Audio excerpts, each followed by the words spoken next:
Alabado sea Dios, amados hermanos, que el Señor les bendiga en esta noche de manera especial. Una vez más estamos aquí con el propósito de llevar mensajes de la palabra de Dios al pueblo de Dios que tanto necesitamos cada día escuchar palabra de Él. Quiero enviar un cordial saludo a cada uno de los hermanos de nuestra iglesia Casa de Salvación, de la cual pastoreo y soy miembro de ella. Me siento orgulloso de la iglesia que Dios me ha puesto para pastorear. Así es que Dios les bendiga en gran manera. También a mi amada esposa que está en casa y aunque estaba preparando el mensaje que le toca para el jueves, está ya, lleva días metiéndose en ese terreno y yo sé que va a ser de bendición también ese mensaje el próximo jueves.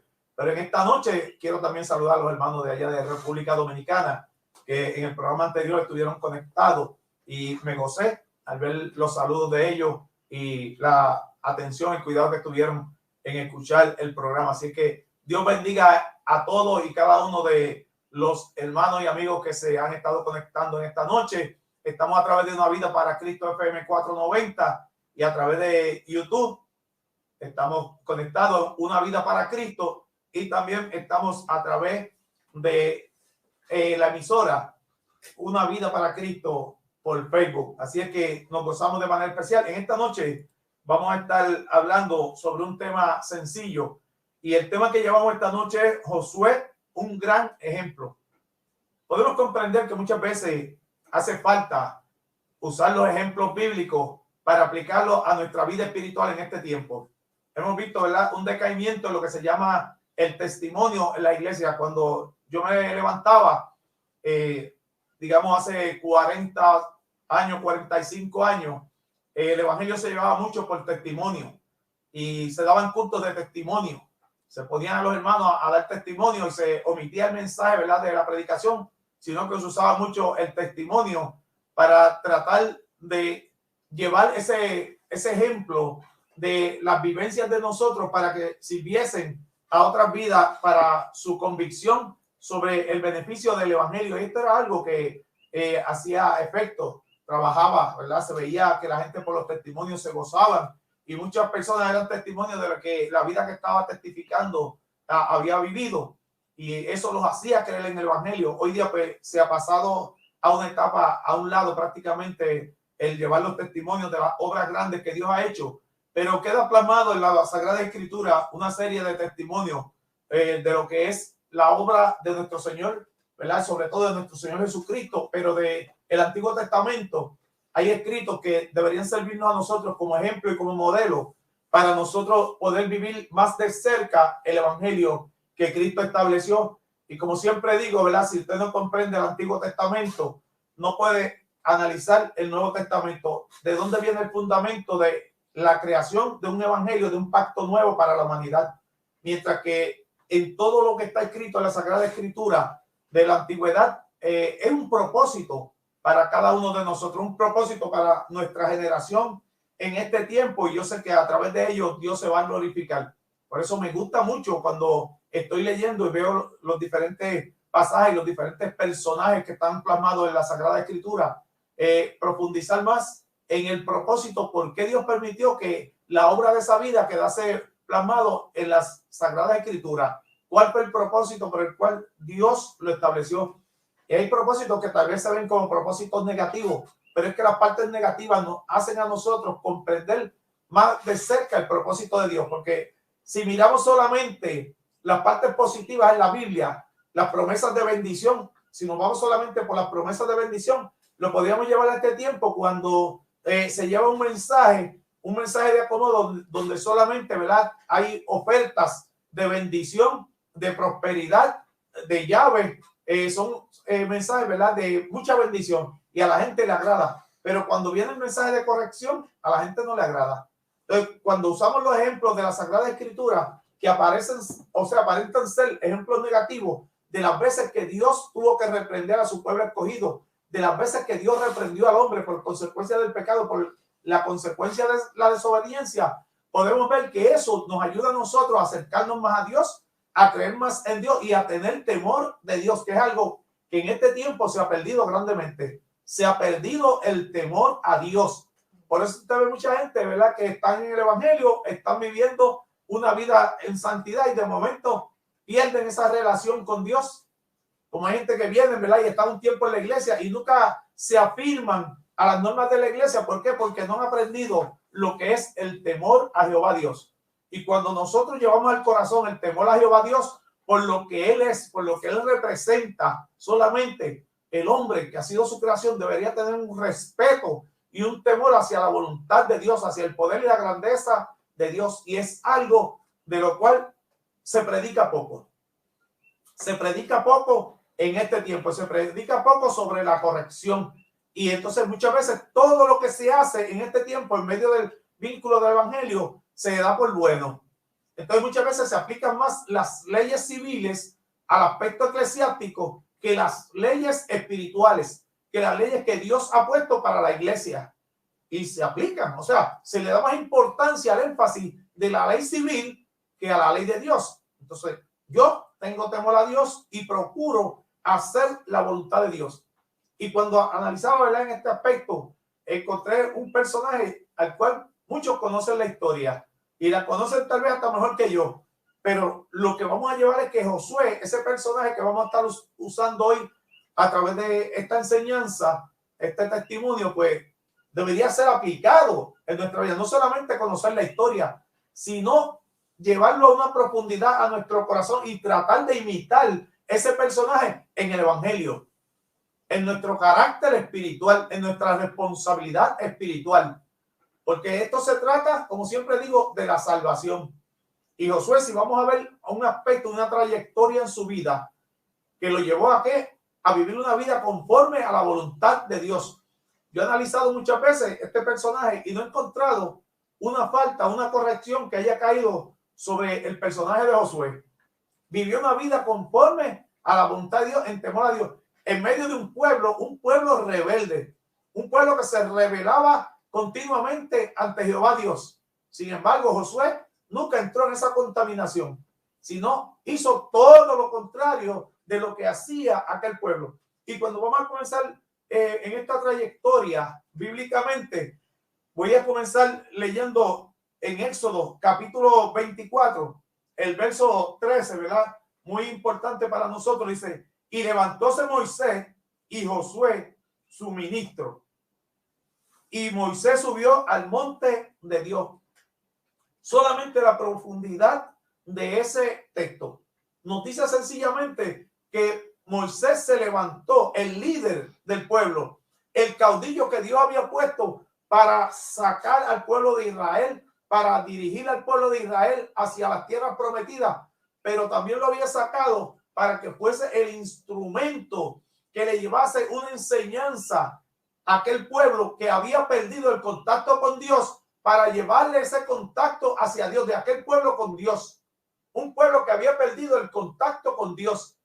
Dios iba a usar a Moisés no solamente para sacar a aquel pueblo, sino que antes de sacar el pueblo allí, ¿verdad?, en Egipto, Dios manifestó a aquel pueblo el poder que él tenía a través, un ejemplo sencillo, el caso de las 10 plagas, que tal vez usted conoce, que no vamos a profundizar en ello. Pero ese caso, Dios lo que hizo fue demostrarle a su pueblo el poder que tenía. Dios mismo endureció el corazón de Faraón para que a primera instancia no dejase salir al pueblo, porque aquel pueblo se había desarrollado conforme al propósito de Dios dentro del cautiverio allí en Egipto. Pero esa historia usted la conoce. Sin embargo, una vez que ya salieron de allí, Dios habiendo demostrado su poder y su grandeza, tan pronto se vieron en la primera dificultad, recordamos que aquel pueblo vuelve y se revela ante los líderes que Dios había puesto. Se rebelan contra de ellos, siendo ellos los que representaban a Dios. Eran los dos líderes que Dios había puesto a representarlos, Moisés y Aarón. Pero ahora vemos que en este verso nos dice que Moisés se levantó y Josué su ministro. O sea, Josué aquí lo considera como un ministro. Muchas veces la falta del conocimiento nos lleva a cometer un error. Hay mucha gente que le encantan los títulos. Y yo he visto pastores que cuando firman el reverendo ministro, y muchas veces he visto disputas por ese término de ministro, ¿no? Que yo soy ministro por el tiempo que llevo ya ejerciendo el pastorado. Mire, si ministro es un servidor, ministro lo que quiere decir un servidor. Cuando usted aplica ese término, ¿qué era lo que representaba ese término en Josué? Era simplemente el ministro, el siervo de Moisés. Era el ayudador de Moisés. Cuando usted busca la historia del profeta Elías, Eliseo era precisamente, se constituyó en el siervo de Elías. Era el que le servía a Elías por un periodo corto de tiempo. Sin embargo, después vino a ser ¿qué? El sucesor de Elías. O sea, que el término ministro lo que representa es una persona que sirve a otra. Si usted quiere aplicarse ese término, entonces piense en qué manera usted está sirviendo a la humanidad. En qué manera usted está sirviendo al vínculo de la familia en la cual usted pertenece. En qué usted está funcionando como ayudador o servidor a la iglesia a la cual usted pertenece. Porque el ministro es simplemente un servidor. Estamos para servir a la humanidad. Que Dios nos escoge, que Dios nos dio ese privilegio precioso y maravilloso. Por alguna cualidad te escogió a ti. Si es que Dios te escogió.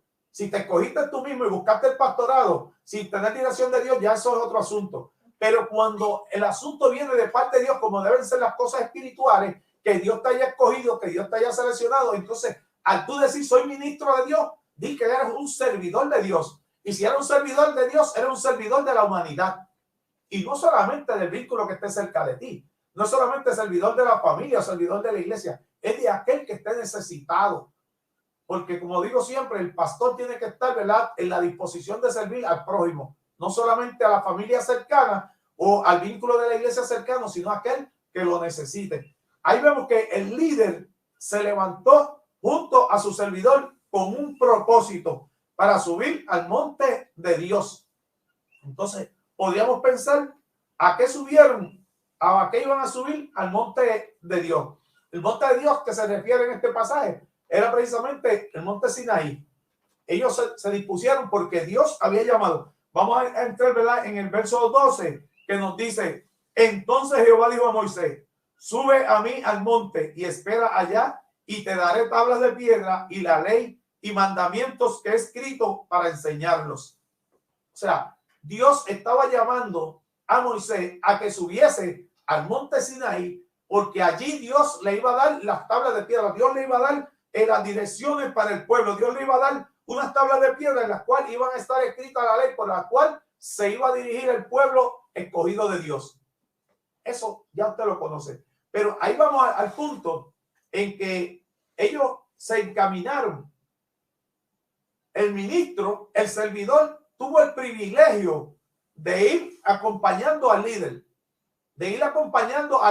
de aquel tiempo, al líder Moisés, el caudillo, ¿verdad?, el hombre que representaba a Dios y que era a través de quien Dios hacía contacto con el hombre en aquel tiempo. Y dice que, ¿verdad?, bajo ese privilegio, me imagino que él iba contento. Pero ahí no todos fueron privilegiados, porque hay muchas cosas que nosotros tenemos que evaluar cuando leemos este pasaje. Había personas que tenían una posición dentro del pueblo y eran posición de privilegio. Allí estaba Aarón y estaba Hur, tenían una posición, ¿verdad?, que era una posición de privilegio. Aarón, máximo líder eclesiástico en el aspecto religioso, en el aspecto espiritual, era el guía espiritual del pueblo. Aarón era el sacerdote, el sumo sacerdote, podríamos llamarlo, sumo sacerdote en ese tiempo. Y de la descendencia de él, ¿verdad?, salió el linaje del sacerdocio, pero era la primera cabeza en el ámbito espiritual. Sin embargo, no tuvo el privilegio de ir con Moisés a ese llamado al monte Sinaí, sino ¿quién fue? El ministro, el hombre que servía, el hombre que, y era joven para ese tiempo, era bastante joven, sin embargo, fue señalado, ¿verdad?, bajo su humildad y su sencillez, y no puso ningún reclamo conforme a la palabra de Dios. Se fue a obedecer el llamado de quién, de su Señor, de Moisés, del líder que Dios había escogido y al cual él seguía con todo respeto y, ¿verdad?, con toda santidad, porque veía en él la presencia de Dios, y eso marcaba una gran diferencia. Ahí vemos que hay un aspecto que me llama la atención cuando llegaba al otro verso, al 14, donde dice: y dijo a los ancianos, esperadnos aquí hasta que volvamos a vosotros, y aquí Aarón y Hur estaban con vosotros. El que tuviese negocio, lléguese a ellos. Vemos aquí lo que yo establecía, que estos líderes se quedaron. Sin embargo, era algo tan importante a lo que tenía que ir Moisés, aquel llamado de parte de Dios. Iba a recibir las tablas de la ley, iba a hacer contacto con Dios, iba a hacer contacto con Dios en aquel lugar. ¿Qué pasó? Estos líderes, ¿verdad? Los ancianos, tuvieron que quedarse allí con el pueblo.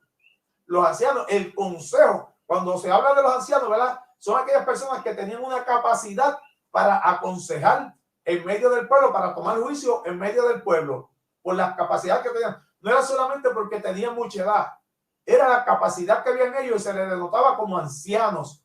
Y era, ¿verdad?, quien consultaban los líderes y se tomó un momento en que se escogieron esos ancianos para hacer juicio en medio del pueblo. Pero también se quedaron los líderes espirituales, ¿verdad? Como eran los que ejecutaban una acción espiritual en medio de aquel pueblo, como lo eran Aarón y Hur. Esto me deja dicho que en el llamado de Dios no se trata de posiciones. En el llamado de Dios no se trata de títulos. En el llamado de Dios se trata de humillación y humildad delante de Dios. Humillación y obediencia a Dios. Porque muchas veces queremos el llamado, queremos el mandato, queremos los privilegios, pero no queremos el sacrificio de lo que tenemos que hacer para ganarnos esa postura, para ganarnos esa posición. Entonces, aquel hombre todavía joven había adquirido una ventaja, ¿verdad?, sobre los líderes y sobre los ancianos. ¿Saben por qué? Sencillamente por la humillación, por la humildad que había en este joven. Y más adelante, pues vamos a tocar, ¿verdad?, unos aspectos más positivos dentro de la vida de este siervo de Dios. Y cuando hablamos de la vida de Josué, ahí en el libro de Éxodo, capítulo 33, nos habla, ¿verdad?, de que ese joven a la edad de los 40 años ya había sido asignado como encargado del primer tabernáculo. Fue encargado, ¿verdad?, del primer tabernáculo. Dice la palabra que no se apartaba del tabernáculo, o sea, que no se apartaba de la responsabilidad que se le había establecido a él. Él estaba a cargo del tabernáculo, del primer tabernáculo que se estableció, ¿verdad?, para contacto de Dios con aquel pueblo llamado Israel, con el pueblo escogido de Dios. Y ese varón, en su humildad, en su sencillez, no era que él era sacerdote, él no era sacerdote, pero estaba encargado de administrar y de velar que aquello funcionase como debería funcionar, que las personas que estaban asignadas para cada función ejercieran su función conforme a como estaba establecido, que lo que era necesario para el tabernáculo estuviese al día para la función del tabernáculo. Ese personaje llamado Josué, conforme a la palabra, fue el que tuvo el privilegio de estar administrando ese tabernáculo. O sea, no era que administraba la presencia de Dios, pero tenía una función sumamente importante. Qué lindo cuando una persona dice, ¿verdad?, que está a cargo del cuidado de la casa de Dios, porque a veces tenemos encargados de la propiedad en este tiempo. Nuestra junta de diáconos tenemos encargados de la propiedad. Es un privilegio y es una responsabilidad grande que tiene esa persona. No podemos menospreciar a nadie en una de las funciones que tiene dentro del vínculo de la iglesia. Aún el conserje, ¿verdad?, la persona que está a cargo del mantenimiento de una estructura tan importante como es el templo, mire, es una función sumamente importante, que eso se tiene que mantener limpio, que eso se tiene que mantener en consagración a Dios, porque es el lugar donde vamos para consagrarnos a Dios. Qué importante es la función de una persona que ejerce como conserje. Muchas veces yo, ¿verdad?, antes de ser pastor, y todavía si me toca hacerlo lo sigo haciendo, pero cuántas veces yo estaba solo limpiando el templo, la casa de Dios, y para mí era un privilegio, no tenía que mandarme a nadie, no tenía nadie que convocarme a hacerlo, sino que yo veía la responsabilidad y el anhelo en mi corazón de que la casa de Dios necesitaba alguien que velase por ella, alguien que estuviese pendiente y que fuese custodio de ello, aunque no tuviese la responsabilidad directa de hacerlo. Entonces tenemos que aprender ese ejemplo de ese personaje llamado Josué, que fue tan importante, ¿verdad?, en la función de aquel tiempo. Cuando vemos más adelante, es importante reconocer que en el verso número, en el libro de Números, capítulo 13, capítulo muy importante, ¿verdad?, en las funciones de este personaje llamado Josué, porque en ese capítulo aparece, ¿verdad?, un señalamiento que se le hizo a Josué, que fue escogido dentro del linaje de su pueblo, Efraín, él fue escogido como uno de los espías que iban a salir a ver, ¿verdad? A explorar la tierra de Canaán, cuán fértil era, si era positiva, si era negativo. Ellos fueron, ¿verdad? Como espías para exploradores, también se puede llamar exploradores, pero en aquel tiempo se consideraban espías porque no eran naturales de la tierra de Canaán. Entonces, ellos fueron allí a explorar cómo era aquella tierra que Dios les había prometido. Y él tuvo el privilegio de ser el escogido de su pueblo, de la tribu de Efraín, ¿verdad? Él fue el escogido para ir. Tal vez había muchos hombres valientes, tal vez había muchos hombres, ¿verdad?, con la actitud positiva para ir a esa encomienda. Sin embargo, el que fue escogido fue precisamente Josué, completando, ¿verdad?, que de cada tribu fue escogido uno. Y él tuvo ese privilegio de ir a la tierra de Canaán, y solamente 2 de aquellos 12 personas dieron un informe positivo. El relato nos dice que ellos llevaron, ¿verdad?, hasta un ejemplo de los frutos que daba aquella tierra. Dice que cortaron unos racimos de uva que eran tan grandes que tenían que llevarlo en una vara entre dos, cargándolo en una vara de grandes que eran. Eso dejaba ver lo fértil que era aquella tierra, lo productiva que era aquella tierra. Llevaron otros frutos, ¿verdad?, como los higos. Llevaron sirvientos de higos para llevarlos como ejemplo, ¿verdad?, a su pueblo de lo fértil que era aquella tierra. ¿Y qué pasó? 10 de los que fueron como exploradores, como espías, dijeron que aquella tierra era imposible habitarla porque allí habían gigantes que los veían a ellos como hormigas y que ellos se sentían como hormigas ante ellos. Sin embargo, hubo un personaje que hizo la diferencia, tal vez más joven y que tal vez tuvo mucha menos experiencia que muchos de ellos. Fue el que dijo que aquella tierra era excelente, dio un informe positivo, y que dijo que aquellos hombres que habían allí habitando aquella tierra, hijos de un gigante, algunos de ellos, ¿verdad?, entre los que habían allí, dice que había hijos de un gigante, y que los viesen a ellos como insignificantes. A él eso no le preocupó. Lo que le preocupó fue la encomienda que Dios les había dado, que ya él sabía que Dios les había dicho que esa era la tierra que ellos iban a habitar, que Dios se la iba a dar a ellos. Entonces él no vio nada como imposible para Dios, sino que su informe fue un informe alentador para el líder, para Moisés y para el pueblo que había cogido miedo, ¿verdad? Se sentían intimidados por el informe de otros 10 que estaban negativos. Entonces, solamente él y Ur dijeron que aquella tierra pues podía ser habitable porque tenían una promesa de Dios. Y ahí en ese capítulo, en el verso 17, hay algo, ¿verdad?, un artículo muy importante, y es que el primer nombre de Josué era Osea. Cuando salió de allá, ¿verdad?, de Egipto, y en su formato, en medio de su pueblo, él era conocido con el nombre de Oseas, el nombre que le habían puesto sus padres. ¿Y qué sucedió? Cuando analizamos bíblicamente lo que representa Osea quiere decir solamente salvado, el título salvado. Sin embargo, Moisés dice que ese relato en el verso 17 que le cambió el nombre y le puso Josué, porque Josué quiere decir Dios es salvación. Dios es salvación, o sea, de salvado a Dios es salvación. Por eso fue que se le cambió el nombre. Una vez yo me enredé, ¿verdad?, con eso de cuando leí Osea, y yo decía, pero me daba en el nombre de Osea, me daba Josué, y yo me dije, pero ¿quién es este? Y me fui profundamente aquella vez, y cuando estábamos dando el programa La Biblia libro por libro, y estábamos analizando los diferentes libros de la Biblia, me encontré con esa situación. Y ahí fue que yo aprendí, ¿verdad?, que fue que a él le habían cambiado el nombre Moisés, ¿verdad?, su señor, su líder, porque sabía que había un propósito de Dios en aquel joven. Desde que él estuvo frente a él, ¿verdad?, de joven, pues veía un potencial y vio, ¿verdad?, que era mejor que en vez de salvado, Jehová es salvación. Le atribuía ese grado a aquel hombre que más tarde iba a ocupar una función muy importante, ¿verdad? Pero no hemos llegado allá. Pero ese es el relato, porque si usted encuentra Osea, no se vaya a enredar. Es que el líder Moisés, viendo el potencial que había y tal vez inspirado por Dios, le cambió el nombre a Josué. Y de ahí en adelante no se le reconoció más como Osea, sino como Josué. Cuando vamos al libro de Números, tenemos unos actos bien importantes en el capítulo 14, verso 6, que dice: y Josué, hijo de Nun, y Caleb, hijo de Jefoné, que eran de los que habían reconocido la tierra, rompieron sus vestidos y hablaron a toda la congregación de los hijos de Israel diciendo: la tierra por donde pasamos para reconocerla es tierra en gran manera buena. Si Jehová se agradare de nosotros, él nos meterá en esta tierra y nos la entregará, tierra que fluye leche y miel. Esa era la promesa, ¿verdad?, que ellos reprendían. En este caso, lo que estamos viendo es que aquel personaje llamado Josué reprendió a todo el pueblo, porque ya el pueblo había comenzado a murmurar.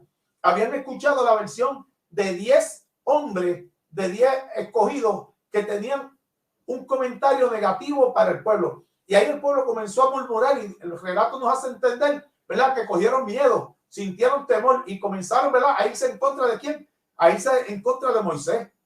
Porque entonces culpaban a Moisés de que Dios lo había usado para sacarlos de Egipto, y comenzaron a reclamar que por qué no murieron mejor allá en Egipto, que por qué no murieron en el desierto, que por qué tenían que ahora morir en manos de estos gigantes y de esa gente, ¿verdad?, que se veían tan agresivos ante ellos.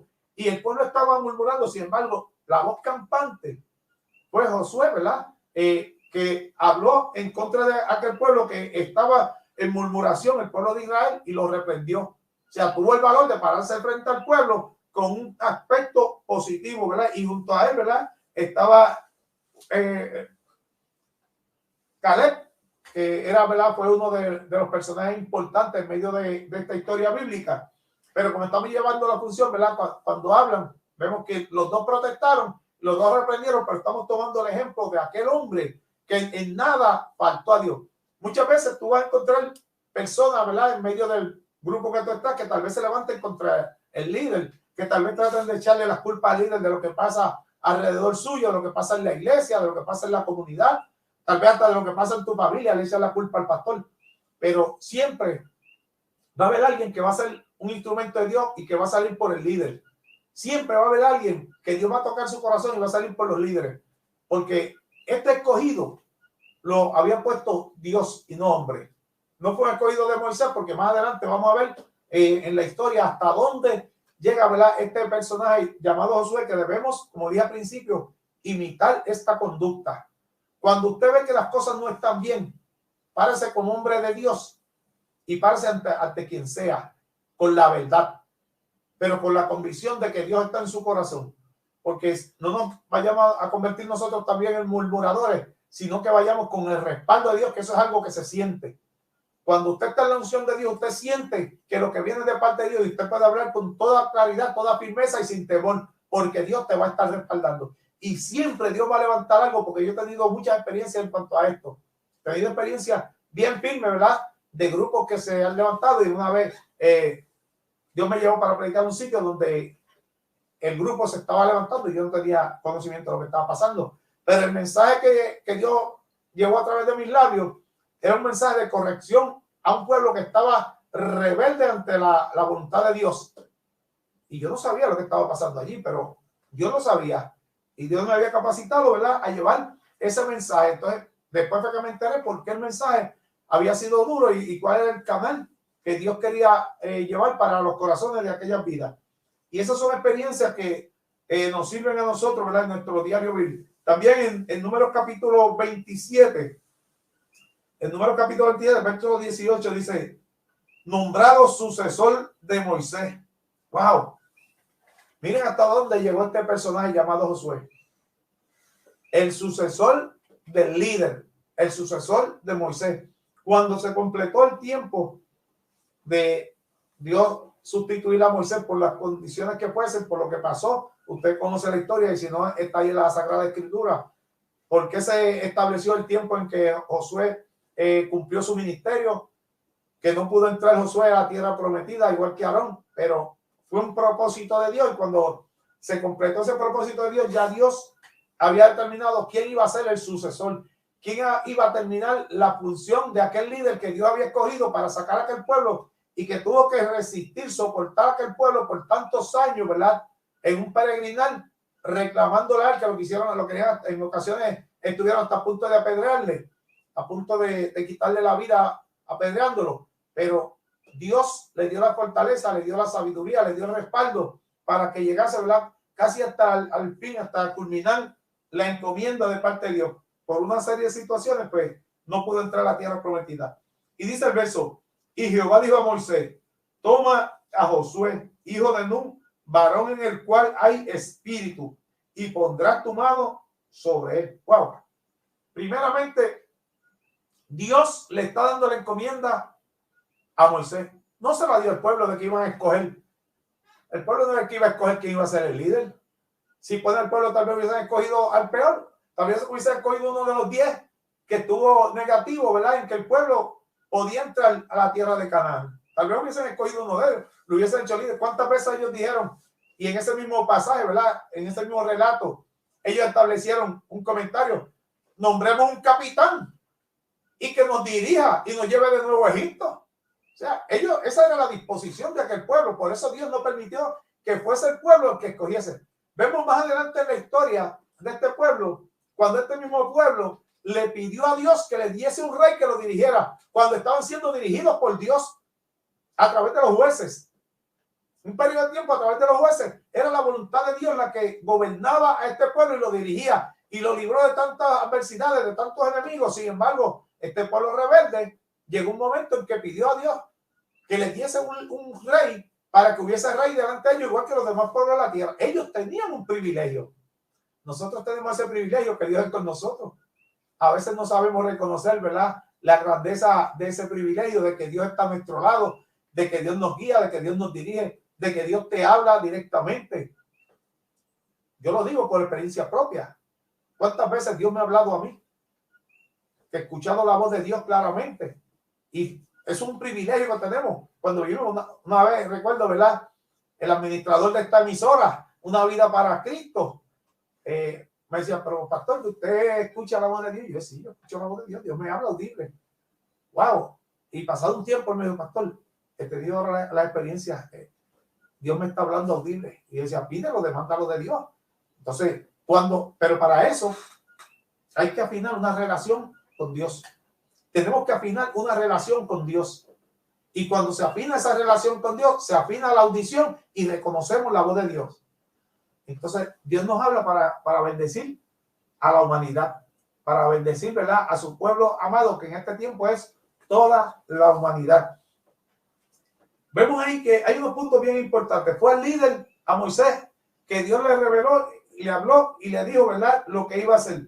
Toma a Josué, hijo de Nun. No cualquier Josué. No sé si habían otros Josué en medio de aquella tribu. Sí, a través de la palabra encontramos a otras personas con ese nombre. Pero en aquel momento no especifica que hubiese otro que llevase ese nombre. Pero le dice, ¿verdad?, explícitamente al hijo de Nun. Dios siempre te va a dar unas instrucciones en tu vida completas y precisas. No te va a dejar a media cuando Dios tiene un propósito contigo. Y para nuestra vida espiritual, Dios nos tiene a nosotros ya un plan establecido a través de la palabra. Y es un plan completo que nos lleva hasta los tiempos finales. Porque a través de la palabra, cuando usted la escudriña, está completamente descifrado para nosotros el plan y el propósito de Dios. A dónde Dios quiere llevarnos, cómo nos quiere llevar, a través de qué procesos Dios nos quiere llevar a una vida eterna, a un privilegio de una ciudad celestial. O sea, todo eso, esa ciudad celestial, Dios nos la presenta a nosotros a través de su Sagrada Escritura. Dios no nos ha dejado a nosotros creyendo en una fe, ¿verdad?, sin esperanza. La fe de nosotros está basada en las promesas de Dios, en algo que se puede contactar en la palabra de Dios, y que todo lo que ha pasado a través de la historia se cumplió y está plasmado en la Biblia. Entonces, ¿por qué esas promesas que hay todavía para nosotros, para los de este tiempo, no se van a cumplir? Yo he creído, la palabra es fiel y verdadera. El plan y el propósito de Dios están ahí para encaminarnos a nosotros a un proceso. Lo que pasa es que en ese proceso Dios nos está purificando para alcanzar algo que tenemos que vivir diferente a como quiere vivir el hombre aquí en la tierra. Esa purificación tenemos que comenzarla aquí, agradando a Dios, haciendo la voluntad de Dios, porque si no, no somos aptos de lo que Dios está prometiendo para nosotros. Entonces, es tan lindo lo que Dios promete a través de su palabra, que nos da el plan completo. A través de la Biblia, Dios te dice lo que Dios le permite al hombre y lo que no le permite. Esto no se trata de que hombres me digan, se trata de lo que Dios establece a través de la Biblia, lo que yo puedo hacer y lo que no puedo hacer. No es falacia de hombre. Y cuando tú te sometes a Dios y, como decía ahorita, afinas tu relación con Dios, tú vas a sentir en tu vida lo que está mal frente a ti y lo que está bien. Y antes de que tú hagas algo, porque Dios nos dio una promesa del Espíritu Santo, y el Espíritu Santo nos hace sentir si lo que hay frente a nosotros es malo. Si lo que tú vas a hacer ya de antemano, el Espíritu Santo te hace sentir que es algo malo, pero tú tomas la decisión si lo vas a hacer o no lo vas a hacer.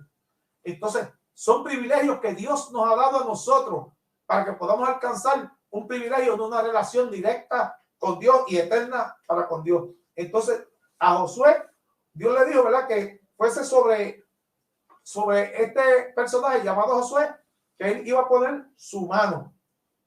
Pero miren qué grande, varón en el cual hay espíritu. Wow, cuando llegamos a esa palabra, espíritu, puede implicar tantas cosas. Puede implicar, en este varón hay disposición. Hay disposición para cumplir con Dios. Hay disposición para servirme. Hay disposición para obedecerme. En este personaje hay valor. Había demostrado, ¿verdad?, en todo el tiempo que había estado sirviendo a Moisés, había demostrado el valor que él tenía. No tuvo miedo en ir, ¿verdad?, como espía a Canaán. No tuvo miedo en enfrentar, ¿verdad?, y estar en medio de aquellos gigantes. Y no tuvo miedo en enfrentar al pueblo cuando el pueblo se estaba rebelando contra el líder y decir, ustedes están mal, ustedes están murmurando. Pero Dios nos dio una promesa de que esa tierra es para nosotros. Y si Dios es con nosotros, ¿quién va a ser contra nosotros? O sea, tenemos que visualizar que había demostrado que tenía valor, pero tenía compromiso. Era un hombre con compromiso. Y eso es lo que falta mucho en este tiempo en la obra de Dios. Mucha gente le falta compromiso con Dios. Mucha gente no tiene ni compromiso con la iglesia, mucho menos lo tienen con Dios. Hay gente que se congregan. Wow, se congregan en las iglesias, van a las iglesias, dicen soy miembro de tal o cual iglesia. Pero ¿qué compromiso tienen, verdad, cuando la iglesia tiene sus funciones, sus actividades? No tienen un compromiso, no cambian su sistema de vida. No hay un compromiso con hacer que la iglesia quede bien. No hay un compromiso con respaldar las actividades de la iglesia. Entonces, le falta un compromiso en este tiempo a la gente. A la gente no le preocupa mucho cumplir o no cumplir. Hay un culto. Me voy a quedar porque estoy cansado. Me voy a quedar porque hoy viene fulano a visitarme. Me voy a quedar porque hay un programa especial en la televisión que quiero verlo. Me voy a quedar porque hay un juego de pelota que, muchachos, ese va a ser el máximo en la selección. Wow, hay tantas cosas por las cuales perdemos el compromiso con Dios. Entonces, ¿qué compromiso realmente tenemos con Dios? Hay mucha gente que vive sin compromiso con Dios en la obra de Dios. Este varón llamado Josué, que dije que nosotros podemos usarlo como un ejemplo para nuestra vida, tenía compromiso con su líder y tenía compromiso con Dios. Sabía que su líder era dirigido por Dios y él tenía compromiso y apoyaba y respaldaba en medio de aquel pueblo. Este varón tenía voluntad. Algo sumamente importante, la voluntad de una persona, la voluntad para servir, la voluntad para comprometerse, la voluntad para respaldar, la voluntad para cumplir con todo lo que sea necesario en medio de la iglesia. Pero también, más importante que eso, la voluntad para hacer a Dios lo que Dios me llame. Qué importante eso, ¿verdad? Hoy me encontré con una persona, precisamente, estaba por Guayama, y me encontré con una persona y nos saludamos. Y lo primero que me dijo, tengo un viaje para tal sitio. Me sonreí, lo saludé, me sonreí. No le di mucha importancia al asunto del viaje, porque sé que, ¿verdad?, esta persona ha dado varios viajes, pero yo quisiera ver el fruto de esos viajes. Yo quisiera que se me hablara del fruto de esos viajes. ¿A qué Dios te llevó? ¿A qué fue ese viaje? ¿Qué hicieron? ¿Qué beneficio hubo en la obra de Dios? O sea, yo salí y fui hasta el país y di el viaje. Fui allí porque iba a visitar la iglesia. Pero, ¿a qué te llevó Dios? Entonces, muchas veces nos falta, ¿verdad?, ese compromiso, esa voluntad y que veamos el respaldo de Dios en lo que nosotros hacemos para la obra de Dios. Pasamos de ahí, ¿verdad?, a Josué 1:9 para no perder, ¿verdad?, el contexto de lo que estamos llevando en esta hermosa noche. Ahí vemos cómo este varón llamado Josué fue alentado por Dios. Fue alentado por Dios, comenzando la función como líder de su pueblo. un texto que se utiliza muchísimo, pero tal vez muchos de los que lo usan no saben de dónde sale ni por qué surge, ¿verdad? Ese compromiso. Mira que te mando que te esfuerces y seas valiente. No temas ni desmayes, que Jehová tu Dios estará contigo. Dios lo está alentando para cumplir con la encomienda que Dios le había puesto en sus manos, en su vida. Lo había puesto como sucesor de Moisés. Ahora ya él tiene la responsabilidad. Ya no está Moisés frente a él. Ahora el pueblo depende de la relación de este líder con Dios para que las cosas funcionen bien. Y Jehová Dios mismo, porque Dios no se equivoca, y cuando Dios te llama, Dios te va a respaldar. Cuando Dios te llama con una función, la primera función que Dios nos llama es para salvarnos. Y si nosotros nos ponemos en las manos de Dios, mirando el aspecto de la salvación, yo te garantizo que Dios no nos va a soltar nunca, porque es un compromiso de Dios. Y ha puesto el Espíritu Santo para hacer con nosotros, como decía ahorita, con nosotros y por nosotros, que son dos cosas diferentes. Entonces, hay una promesa de Dios, ¿verdad? Que nada nos faltará si confiamos en Él. Pero Dios nos llamó a la salvación. Pero muchas veces, aún conociendo las promesas que tenemos para estar alertados por Dios, para estar, ¿verdad?, con esa convicción de que Dios está con nosotros para cumplir, nos olvidamos, nos descuidamos, perdemos el interés por la salvación, perdemos la relación con Dios. ¿Y qué sucede? Caímos de la gracia de Dios. Ya no estamos en la mano de Dios porque perdimos el enfoque de lo que Dios nos estaba dando. Perdimos el enfoque del llamado de Dios. Entonces, el primer llamado de Dios es a nuestra salvación. Que haya después ministerios para nosotros, que hayan dones espirituales. Eso es algo, ¿verdad?, que es relevante prácticamente. Lo importante es la salvación de nuestra vida. Que nosotros seamos nuestro propio ejemplo, que usemos a Josué para imitarlo, para que su relación con Dios, su conducta delante de Dios y de su pueblo, sean en nosotros un ejemplo y que nosotros podamos encaminarnos como se encaminó Josué, a hacer la voluntad de Dios, porque lo más importante era la salvación. Entonces, mira que te mando, que te esfuerces. O sea, Dios nos llama a la salvación, pero tenemos que esforzarnos a la salvación. Tenemos que esforzarnos, porque Dios no ha llamado maniquíes ni robots. O sea, Dios nos deja a nosotros seguir tomando decisiones. Tomamos la decisión de salvarnos, de aceptar a Cristo, aceptar el sacrificio de Cristo, de procurar ser transformados por la sangre de Cristo a través del Evangelio. Es una relación, ¿verdad?, con Dios. Pero tenemos que esforzarnos por eso. De ahí en adelante tomamos la decisión. Dios está para fortalecernos espiritualmente, pero hay unas cosas que tenemos que nutrirnos nosotros espiritualmente. Tenemos que afinar esa vida espiritual cada día. Tenemos que someternos cada día, ¿verdad?, delante de Dios, a través de la oración, a través del sometimiento, a través de la palabra, a través de la humillación a Dios. O sea, cada día nosotros tenemos que nutrirnos espiritualmente para poder estar agradando a Dios y para poder estar alimentando ese proceso de salvación. Si nosotros no nos esforzamos por nosotros mismos, mire, perdemos la salvación. Porque tenemos que mantenernos en un camino de santidad. El Señor dice, ser santo porque yo soy santo. Entonces, Dios nos llama a nosotros a encaminarnos hacia una salvación, pero desde que nos encaminamos ahí, desde que aceptamos ese llamado, entonces tenemos que marchar hacia algo que es una promesa de parte de Dios, la santidad. Irnos, ¿verdad?, cada día separando para Dios. Santidad es separarnos para Dios. Entonces tenemos que separar nuestra vida. No vivir como vivíamos antes, tal vez desordenadamente, tal vez sin una relación, ¿verdad?, con Dios y con el ser humano, una relación limpia y sana. Tal vez vivíamos una vida pecaminosa, pero ahora tenemos que esforzarnos en que eso que hemos adquirido, esa relación de salvación, mantenernos en ella, mantenernos en ese camino. No es que un pastor te va a mantener a ti en un camino. No es que el Espíritu Santo te va a tener ahí al hombro todo el tiempo llevando todo. Tú tienes que hacer la fuerza para mantenerme. Tú tienes que mantener esa convicción de que tengo que mantenerme en la salvación, que tengo que mantenerme separado para Dios, que no importa lo que pase. Mira, el día de mañana yo no sé lo que vaya a pasar en mi vida, pero hoy mi convicción en mi mente y en mi corazón es que lo más importante que puede pasar es la salvación de mi alma, que yo estoy luchando por salvarme, por un día estar a la presencia de Dios como Dios ha establecido, ser levantado con la iglesia, o si llega el tiempo de la muerte, cuando sea la resurrección de los muertos, mi alma de buenas cuentas de lo que hizo aquí en la tierra y puede estar eternamente con Dios. Porque conozco que la función, todo aquel que no viva conforme a la voluntad de Dios sanamente, tiene otra situación difícil a la cual va a llegar. Pero estamos hablando del aspecto positivo. Entonces, esfuérzate y sé valiente. No temas ni desmayes. Tenemos que mantenernos firmes. ¿Por qué?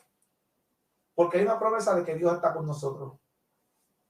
Pero nosotros somos los que decidimos si Dios sigue con nosotros o se aparta de nosotros, con nuestros actos, con nuestra vivencia, con nuestra conducta, con lo que se llama con nuestro testimonio.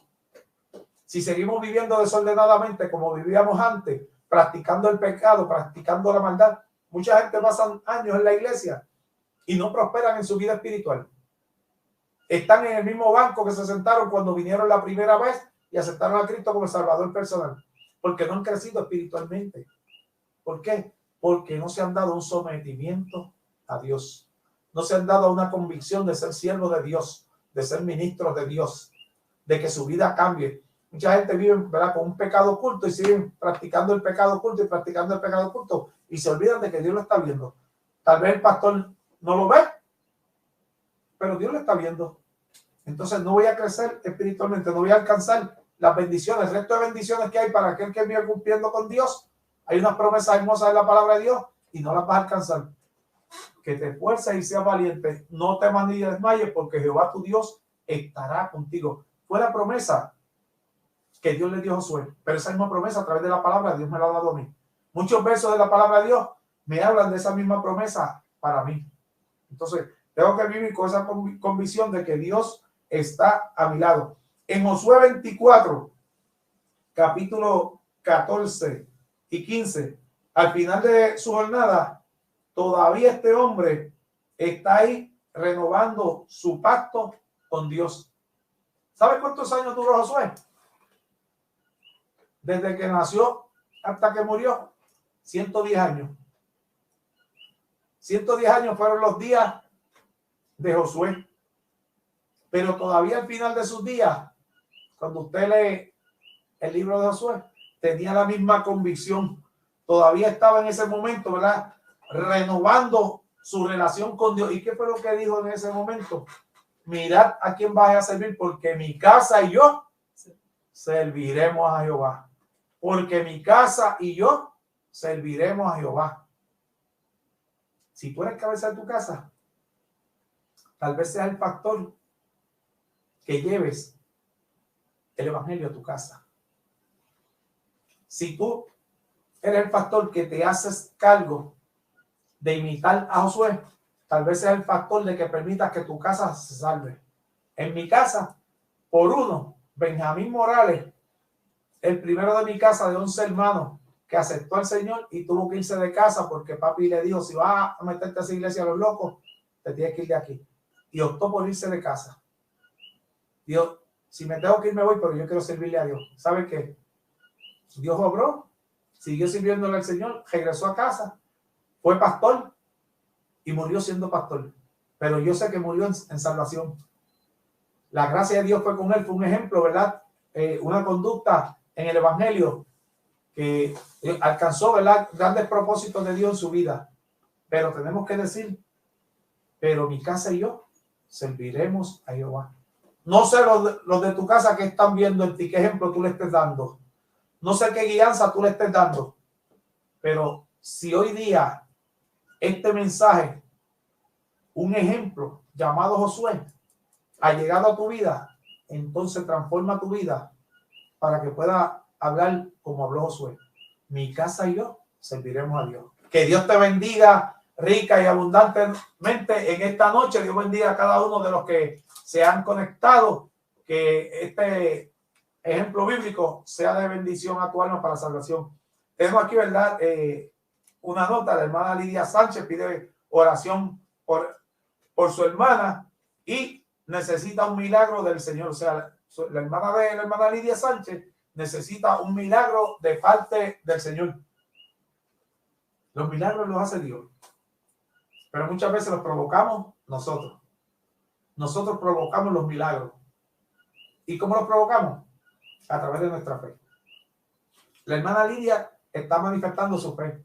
Ahora, usted que está conectado todavía y yo vamos a estar orando por la hermana de la hermana Lidia. No conozco su nombre, no tengo por qué conocerlo, pero conozco la necesidad.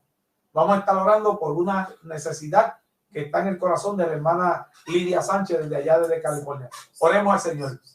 Padre amantísimo, Dios del cielo, Dios de la gloria. En este momento, Señor, estamos aquí primeramente agradecidos de ti, mi Dios, porque nos has permitido, Señor, llevar palabra tuya en esta noche. Mira, Dios amado, Señor, tú sabes que tu hija, mi Dios, ha pedido, Señor, una oración, ha pedido, Señor, la administración tuya. Su hermana necesita un milagro, Dios amado, Señor. Tú conoces la condición, pero yo sé, mi Dios, que yo conozco el poder tuyo, Señor. Que tu poder no tiene límite, Dios amado, Señor. Que tú seas movido a la misericordia, Dios amado, Señor. Que tú seas movido, Señor, a la misericordia, Dios del cielo, Señor, por esta vida, Dios del cielo, Señor. Glorifícate, Dios, porque tu sierva, hermana Lidia, ha pedido, Señor. Oh, mi Dios, desesperadamente, Señor, esta oración, el amor de ella por su hermana, Dios. Ahora, Señor, nosotros nos unimos, Señor, y yo sé que hay gente en sus hogares, Dios, que están todavía conectados a esta emisora, Señor, y están clamando, Señor, junto a nosotros, Dios amado. Yo te pido, Dios, que tú seas el que responda, Dios, y que se levante, mi Dios, un testimonio, Señor, de este milagro, Dios amado, Señor. Tú haces como tú quieres, Dios amado, Señor, pero tú nos has llamado a nosotros a clamar y que sea conforme, mi Dios, a tu voluntad. Pero te pedimos en el nombre de tu Hijo Jesucristo, Dios amado, Señor, seas tú glorificándote, Dios amado, Señor, pues tuyo es el poder y la gloria, Padre. En el nombre de Jesús te lo hemos pedido, Dios amado. Amén, Señor. Amén, mi Dios. Sabiendo que Dios es el que establece, ¿verdad?, los testimonios, y que Dios se glorifica y Dios ve la fe con la cual nos hemos movido, y el tiempo es el que habla por nosotros. Así que Dios le bendiga, mi amada esposa, Dios te bendiga, amada iglesia, casa de salvación. Dios bendiga a cada uno de los que se han conectado y estamos en el amor del Señor. Así es que seguiremos gozándonos. Dios le bendiga.